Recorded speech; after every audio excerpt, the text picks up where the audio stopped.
Kemarin saya bertemu sama sahabat lama saya yang mantan menteri dan juga menjadi pengusaha tangguh, karena di masa 3 kali masa resesi Indonesia tahun 98, 2008 dan masalah pandemi, dia tetap membukukan profit dan keuntungan yang sangat luar biasa. Menjadi bisa dikatakan dia adalah pengusaha tangguh. Tapi pengusaha adalah passionnya dia. Ada salah satu passionnya dia adalah geopolitik, dan kita tahu di Indonesia saat ini sedikit sekali manusia-manusia yang mempelajari, membaca buku, berdiskusi tentang geopolitik, geostrategi, dan geoekonomi gitu ya. Nah, hari ini kita akan membahas 3 hal tersebut. Apa sih itu geopolitik gitu ya, apa itu geostrategi gitu. Geopolitik terjemahan bebas aja, ini bukan arti literatur di kampus-kampus dunia yang mengartikan apa itu geopolitik. Itu bisa bermeter-meter, bisa berparagraf-paragraf, tapi kita sederhanakan. Geopolitik adalah kekuatan geografi sebuah negara, anggap aja Indonesia, untuk politik kawasan. Geoekonomi adalah kekuatan geografi kita untuk kemanfaatan ekonomi Indonesia. Itu kira-kira terjemahan bebasnya. Yang saat ini geoekonomi misalnya masih belum dimanfaatkan dengan bagus kekuatan geografi kita untuk ekonomi bangsa kita. Kemudian juga geopolitik kita di kawasan juga belum secanggih mungkin zaman Pak Harto, zaman Pak Karno. Kita tahu ya, kenapa kita membandingkan, yang bagus kita bandingkan, kalau yang jelek kita hilangkan. Itulah gunanya belajar sejarah. Di zaman Pak Karno, Indonesia adalah the strongest military, the strongest country in the southern hemisphere, atau negara militer terkuat di belahan bumi selatan Khatulistiwa. Dan kita punya MiG, kita punya pesawat, kita punya kapal perang yang cerita panjang lah. Saya ada cek sendiri di Wikipedia kekuatan militer kita di tahun 60-an di zaman Pak Karno. Dan di zaman Pak Harto kita tahu dia adalah lobbyis yang paling powerful. Kita kasih contoh dulu sebelum kita maju ke zaman sekarang. Kita tahu saya dulu pernah sekian lama menjadi staf khusus sebuah kementerian di bilangan Merdeka Barat gitu ya. Nah, tugas saya adalah menganalisa, menstrategikan sebuah data-data intelijen, khususnya bidang ekonomi. Dan di salah satu masa tugas waktu itu ada kegiatan di mana ada 10 warga Indonesia yang diculik di Sambuaga, dan bersama seorang Maijen kita melakukan, ya bisa dikatakan operasi awal untuk mengetahui di mana posisinya tersebut. Dan kita diterima oleh pihak Filipina setelah 1 bulan kita mengadakan diplomasi. Yang mengejutkan oleh senior saya ini, Pak Maijen ini, dia murka sekali karena yang diterima di sana adalah hanya seorang mayor gitu. Dia bilang, saya ini bintang 2 Maijen, diterimanya mayor itu berarti melecehkan Indonesia, alias Indonesia udah gak dianggap kakak lagi oleh Filipina. Ini saya minta maaf kalau hal-hal seperti ini sangat menimbulkan banyak perdebatan, tetapi ekspresi dia saya terima bahwa gila lo, gue Maijen lo, diterimanya mayor doang, ini gak dianggap banget nih Indonesia gitu ya. Kayak kita skip sebentar, itu sekarang. Kita bandingkan dengan beberapa tahun yang lalu sewaktu Garuda Indonesia itu dibajak, dan yang tadinya pesawat itu adalah lokal tahu-tahu diarahkan ke Don Muang di Thailand. Begitu kapal kalah Don Muang, waktu itu Pak Yoga Sugama adalah pemimpin tertinggi. Pak Yoga Sugama adalah pemimpin tertinggi, menelpon langsung Menteri Pertahanan Thailand dan mengatakan bahwa dia akan mengirim pasukan untuk menyergap dan menyelesaikan memproses Woyla tersebut. Jawaban Kementerian Pertahanan Thailand seakan-akan tanpa meminta konsultasi kepada Perdana Menterinya, jawabannya adalah silakan. Dan ini yang menarik. Sewaktu kami masuk ke wilayah pedalaman atau di Filipina kemarin, kami tidak boleh menggunakan seragam. Saya sih nggak menggunakan seragam, tapi Pak Majen ini menggunakan seragam, tidak boleh. Kita harus menggunakan pakaian biasa, pakaian dinas ataupun pakaian biasa. Tidak boleh menggunakan battle suit atau baju perang. Dan permintaan Pak Yoga untuk Kopassus masuk ke Thailand adalah menggunakan full battle suit atau baju perang lengkap. Dan di dalam perjanjian internasional yang saya ketahui, begitu militer menggunakan baju perang lengkap, maka itu artinya penaklukan. Artinya kalau Indonesia membawa 100 tentara Kopassus masuk ke Bangkok, masuk ke Don Muang di Thailand dengan full battle suit, itu artinya Bangkok atau Thailand udah ditaklukkan. Tetapi bukan begitu ceritanya. Karena kita menjadi sahabatnya Thailand, kita menjadi kakaknya Thailand, maka kita boleh menggunakan full battle suit. Jadi begitu kapal Garuda itu dengan pembajaknya mendarat, dalam beberapa jam kemudian pasukan Hercules Kopassus mendarat, dan kita tahu setelah itu sejarah dalam 24 jam semuanya selesai. Dan dunia surprise sekali dan mengangkat derajat Kopassus sebagai mungkin pasukan elit nomor 1 di dunia pada saat itu. Indonesia mendapat respect di mata dunia dengan peristiwa Kopassus membebaskan pembajak di Garuda Woyla di Don Muang. Dan kita harus membahas behind the scene-nya. Kok bisa Thailand itu begitu ramahnya dengan Indonesia waktu itu? Nah, kenapa hal itu bisa terjadi? Kita mundur sebentar. Mundurnya bagaimana? Mundurnya adalah begini. Ketika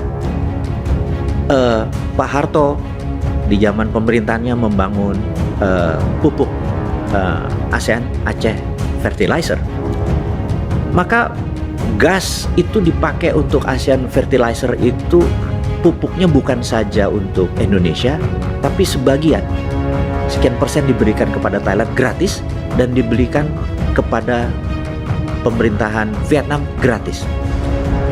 Apa yang terjadi? Banyak orang protes, kok gratis, mereka harusnya bayar, bukan ini merugikan kita gitu ya. Oh tidak, bagi seorang Pak Harto yang memiliki pemikiran geostrategis yang sangat strategis tadi, maka dia bilang enggak. Apa yang terjadi pada saat Indonesia di musim kemarau? Menarik sekali. Pada saat Indonesia kemarau, beras kurang, apa yang terjadi? Thailand, Vietnam mengirim beras ke Indonesia tanpa minta 1 rupiah pun.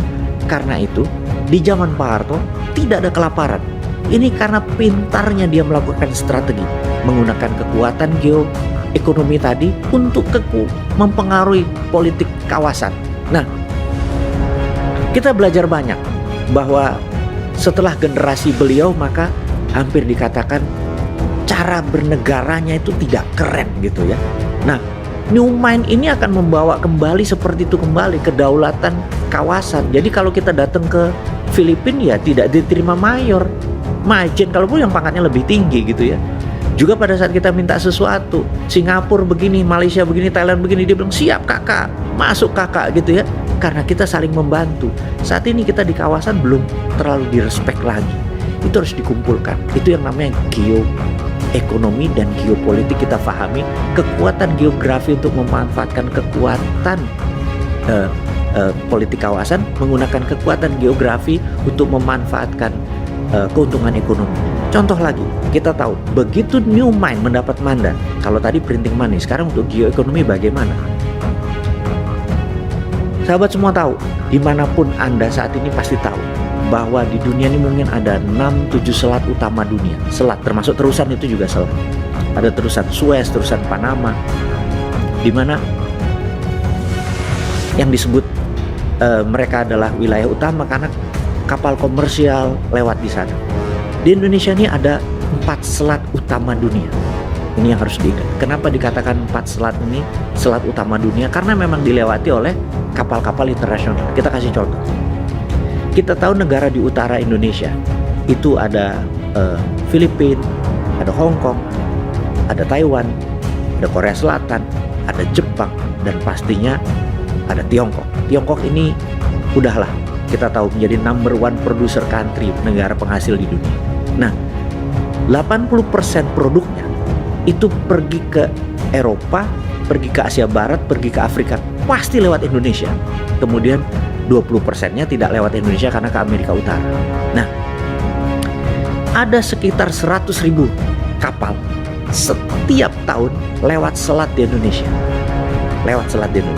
Nah, berita buruknya kapal-kapal niaga itu nilainya mungkin sekitar berapa? 3 triliun dolar. 3 triliun dolar itu hampir berapa? 20 kali APBN Indonesia. Kalau APBN Indonesia itu sekitar 150 billion. Bayangin 20 kalinya APBN Indonesia lewat kapal-kapal niaga tadi. Lewat mana?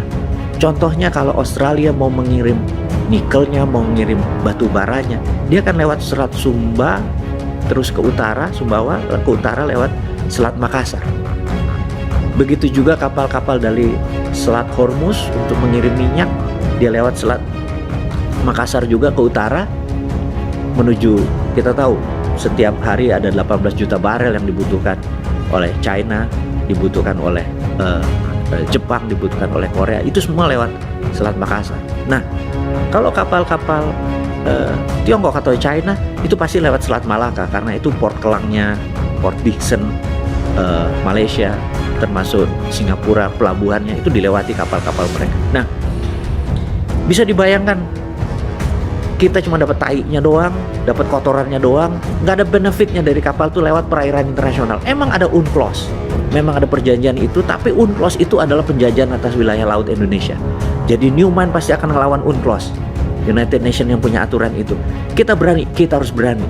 Karena dulu untuk membuat Indonesia jaya di zaman Sriwijaya, zaman Hang Tuah, Sriwijaya adalah menjaga Selat Malaka di choke point-nya. Di choke point itu selat yang terdekatnya. Kemudian Majapahit juga demikian. Mereka menjaga dan yang lewat bayar. Karena itu kita adalah negara maritim dari awalnya. Sayangnya otak kita belum maritim karena kita terlalu terpesona dengan Amerika yang negaranya kontinental atau daratan, juga terpesona dengan Tiongkok yang juga daratan, terpesona dengan Eropa juga daratan. Sahabat semua, kita adalah negara maritim terbesar di dunia yang cara berpikirnya masih kayak orang darat gitu ya. Nah, harusnya kita memanfaatkan. Jadi apa yang terjadi kalau Newman ingin memanfaatkan geopolitik dan geoekonominya? Kita tutup itu angkatan laut, langsung kita pageri itu Natuna, pageri Selat Sunda, pageri Laut Andaman, pageri semua Laut Arafuru. Jadi kapal dari Australia kalau mau lewat nggak bisa Selat Sunda, Sumbawa lagi, muter lu ke Papua Nugini. Itu bisa 5 hari lebih lama dan mereka harus mengeluarkan duit mungkin 2-3% lebih mahal. Tiongkok, Korea kalau mau lewat Selat Malaka, muter lewat Papua Nugini. Itu bisa 7 hari, 8 hari menuju lebih lama dari ke Eropa Barat. Bisa mengeluarkan 3-4% lebih mahal. Tapi kalau mau lewatin Indonesia murah, cukup bayar 1% dari nilai barang. Kalau 1% dari 3.000 triliun itu berapa? 30 billion dolar. Itu kan hampir 1/4 APBN. Jadi rakyat nggak usah dicekek-cekek pakai pajak lah, Bapak Ibu. Selat-selat di Indonesia ini dipergunakan. Anda yang bilang, yang pro Amerika bilang, wah nanti Amerika marah. Yang pro Tiongkok juga, wah nanti Tiongkok marah. Gampang. Buat perusahaan asuransi, 15% kita kasih Amerika, 15% kita kasih Tiongkok. Kita harus bagi-bagi cuan, bener nggak? Kita dapat 70%, kita yang ngelola. Itu waktu lewat itu bayar asuransi. Karena kita ngurusin tainya lu pada buang itu semua. Sekarang jadi bersih laut itu, jadi aman karena kita punya kedaulatan. Itulah kekuatan geoekonomi, kekuatan geografi untuk manfaat ekonomi rakyat kita. Kemudian geostrategi, kita pasti dianggap. Apakah kita takut? Itu pemerintah atau pemimpin harus punya biji gitu loh. Jangan menguntungkan oligarki doang. Rakyatnya nggak makan, ini harus dipermudah jalan hidupnya. Jadi selain kita punya ide, di sini kita perlu orang yang punya biji, punya nyali gitu. Biji itu bukannya porno ya, tapi punya nyali. Nah, jadi nggak heran kalau Newman agak kurang ajar, berharap perang dunia ketiga benar-benar terjadi di Eropa Timur, dar-der-dor di sana, bedil-bedilan di sana, mata dunia lihat ke sana. Kita melakukan 2 hal, printing money, ngeprint semua, cetak duit tadi untuk menjadikan nelayan punya kapal gratis, punya cold storage gratis karena gasnya kita ada di mana-mana untuk bahan ini. Kemudian kita tutup itu laut untuk melihat untuk menekan, untuk namanya deterrent factor, untuk faktor penggentar. Habis itu Indonesia pasti akan direspek gitu ya. Persis seperti dulu kita direspek sebagai kakak tertua, sebagai pengendali. Itulah ke depan kalau New Mind mendapat mandat secara geostrategi, geoekonomi, dan geopolitik, kita pasti membuat Indonesia berdaulat. Saya rasa itu aja kali ini. Terima kasih. Salam sehat selalu.